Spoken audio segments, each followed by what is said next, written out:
The other night, Mandy and I were getting ready to settle down to listen to a new record, and it was this record, Canyon Lights.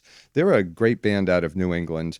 They're kind of an offshoot of GA20, and I've talked about GA20 before, but this band, Canyon Lights, they have a classic rock feel to it, which, if you've been watching this channel, I love classic rock. So think a mix of like Foghat and the James Gang with a little bit of Peter Green thrown in and Cream.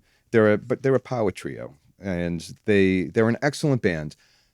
But anyway, Mandy turned the lava lamp on earlier when it was time, and I pulled the curtains, took the record out, zapped it with the zero stat, and gave it a quick brush. And then I queued it up. Mandy put our drinks and our crackers and cheese on trays that we had specifically bought for the love seat. And we settled in.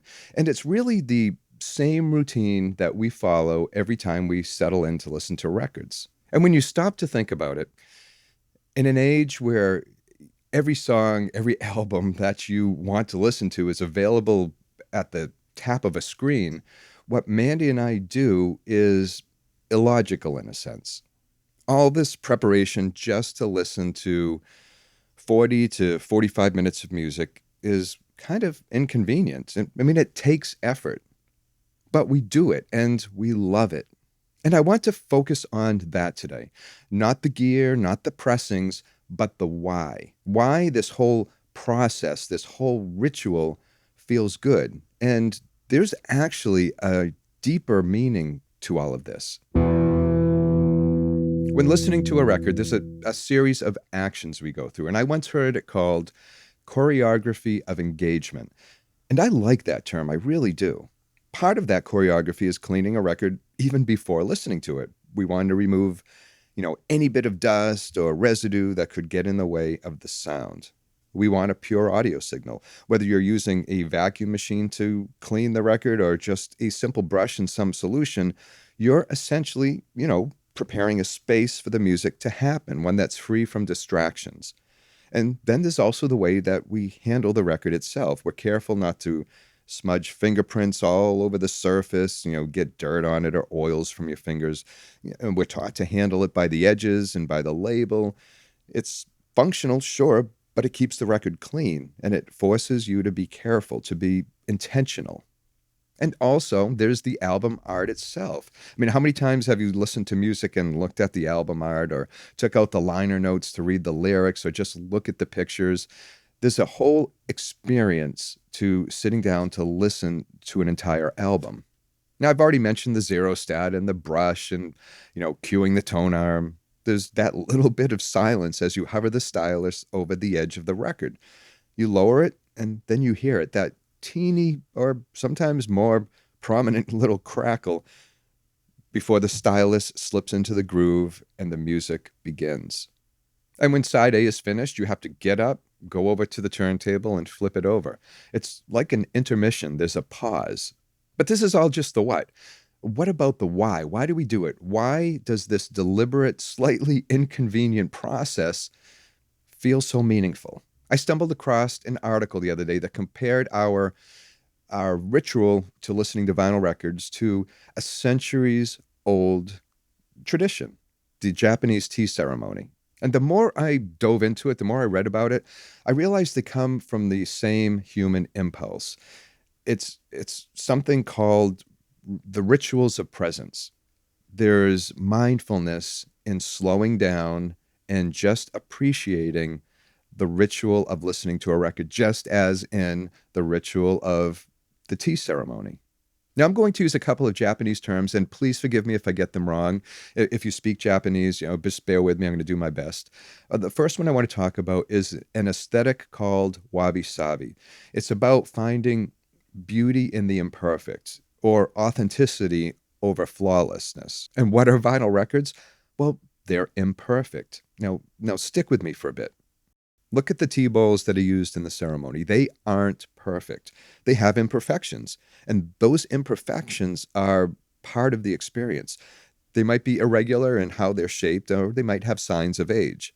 And then there's an art form called kintsugi, in which they repair broken pottery with golden lacquer. So instead of hiding the cracks, they're highlighting them. They're highlighting those imperfections.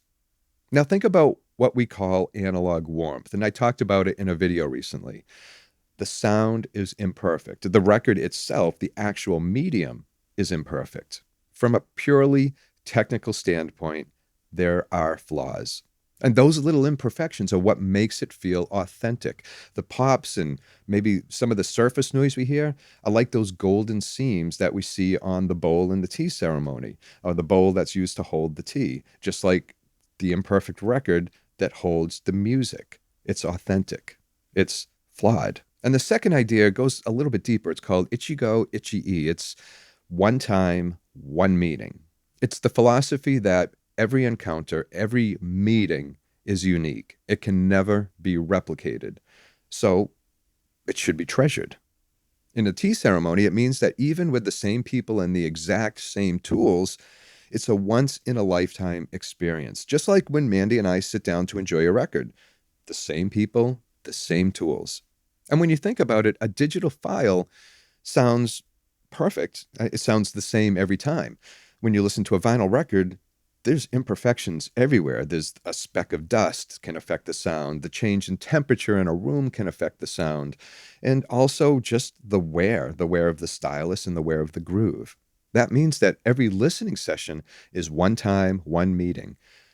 It will never happen again. That sonic experience is a once in a lifetime experience. You'll never feel it or hear it the same way as you do in that moment. The ritual involved, being mindful of each step, is what makes the vinyl record playback experience special.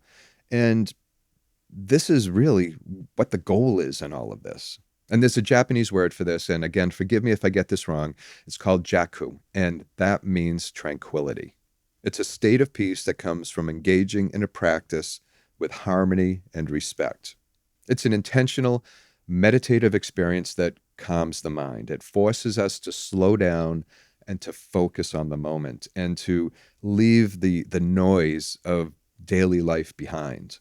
It's why I wouldn't give up that time with Mandy when we sit down to listen to records. I wouldn't give it up for anything in the world. It's our moment of tranquility.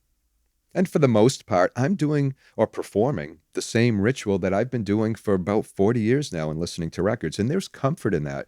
But it's really not just about comfort. It's about taking those moments and cherishing those moments and actually sitting down and being mindful of the music. The turntable that I have is different than what I used to have, and my cleaning methods may have changed, but it's consistent. The way I listen to records now is the same way I listened to records 40 plus years ago, and will be the same way I listen to records in 20 years. Now, is listening to vinyl records the same as the Japanese tea ceremony? Well, of course it's not. There are parallels, though, but we're not going to achieve enlightenment by listening to a Black Sabbath record. But the impulse is the same. We're choosing to do something that requires patience and care. We're choosing to engage in a physical object in a deep, meaningful way. The ritual isn't an obstacle to getting to the music. It's part of the joy. It's what turns an otherwise, or what can be an otherwise passive listening experience to one that is focused and meaningful. There's peace in that.